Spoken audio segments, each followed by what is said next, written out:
Please get ready for transcription number 156 and part of 157. 5 seconds. Start. Mr. Chairman, sir, labor is normally divided into two large categories. One is called organized and the other is called unorganized.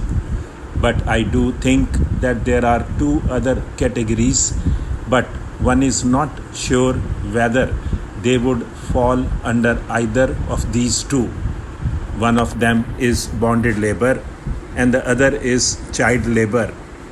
My honorable friend mentioned very categorically the problem of child labor and that the law that children below 14 years should not work has become irrelevant, especially in match industry which flourishes in my state, in Sivakasi and in BD industry, because the children have become wage earners who contribute to the overall income of the family, and parents do feel that banning them from employment is not fair.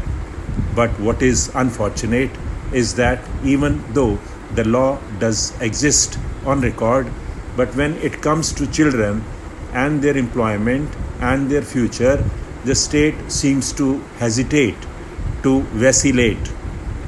I have found that many a time inspections have taken place and inspectors have come back and given reports that there are no children below 14 working, when it is obvious that more than 80% of those who are working in certain industries happen to be below 14 years, because it is understood between the parents and the employer and the inspector that it is in everybody's interest that such a report be given. It has almost become irrelevant from the point of view of the child. I wonder whether you could take up these two arenas with utmost seriousness, the first being child labor and the second being bonded labor. I have noticed from your report, the figure that you have presented, that only 3,000 bonded labor have been rehabilitated. Have we really done substantial amount of work in respect of bonded labor? A lot of publicity has taken place. The Doordarshan has been used very effectively, but when it really comes down to grassroots results, one is shaken to see the figures being almost insignificant. I think substantial concentration is required in these two arenas. I know there is a lot of contempt in the minds of many in this house for the organized labor. There may not be so much from this side, but from the other side I can see many members of this house look upon organized laborers as high wage island members. In other words, many of them think that all our organized laborers are in high wage islands. I think it is very unfair criticism. It is true that there is a section of organized labor who get reasonable wages now. But if you want to look at it from the point of view of living wages, I would say that it has not been achieved in many cases. The organized labor falls into various classes. I think the labor minister should catch on to what really the organized labor is.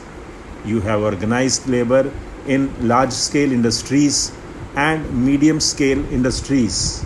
You have organized labor in service sector and governmental sector, and you have organized labor in small-scale industries also.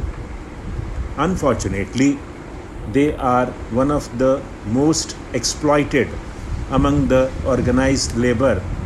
Many of the small scale industries, organized labor get even lesser than the minimum wage announced in that state, and there the inspector who is involved under the Factories Act is openly in collusion with many of these so-called small industries. In fact, there is a new trend today. The trend is, why do you put up a major industry of large investment in one area, and why not split up the industry into 5 or 6 departments? They may be even at the same place, but call it as 5 different establishments.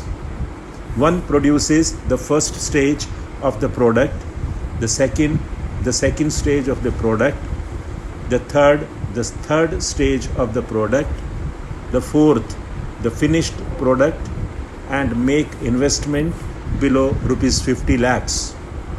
Ultimately, the industry may be worth rupees 2 crores or maybe a little less than that.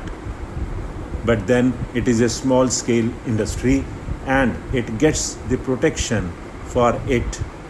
They are able to exploit. So it is high time that we brought the law to lift the veil on this, because encouragement must go to the genuine small scale industry. In the name of small scale industry, exploitation of labor is the maximum in the organized sector. I think it is also relevant to bring to the notice of the government that in the unorganized arena, it is not sufficient just to have a national commission on rural labor. The demand for a central law has been voiced unanimously by all sides, all parties, and all groups. It is high time that a central law was brought out and immediate steps taken to consult all concerned who deal with the subject. It is impossible to organize the unorganized labor. If the minister is under any illusion, I would like to make it clear that not even 1% of their membership can ever be assigned to the rural agricultural labor.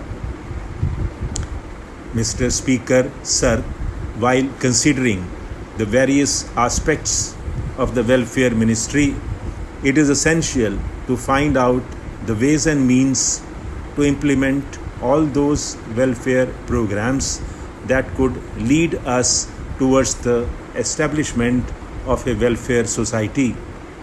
For the past many years, representatives of people, especially those belonging to the scheduled castes and scheduled tribes, have been repeatedly demanding the setting up of a separate ministry under a minister to look after welfare matters. The previous government had set up the welfare ministry in September 1985 and thus fulfilled a long-standing demand. Earlier, this department was attached either to the Home Ministry or to the Education Ministry in the name of Department of Social Welfare. Hence, it was not possible to pay due attention to it. Therefore, the then Prime Minister, Shri Rajiv Gandhi, pondered over this matter seriously and took a historic decision on it, and thus the Ministry of Welfare was created, and this ministry started working independently. Stop.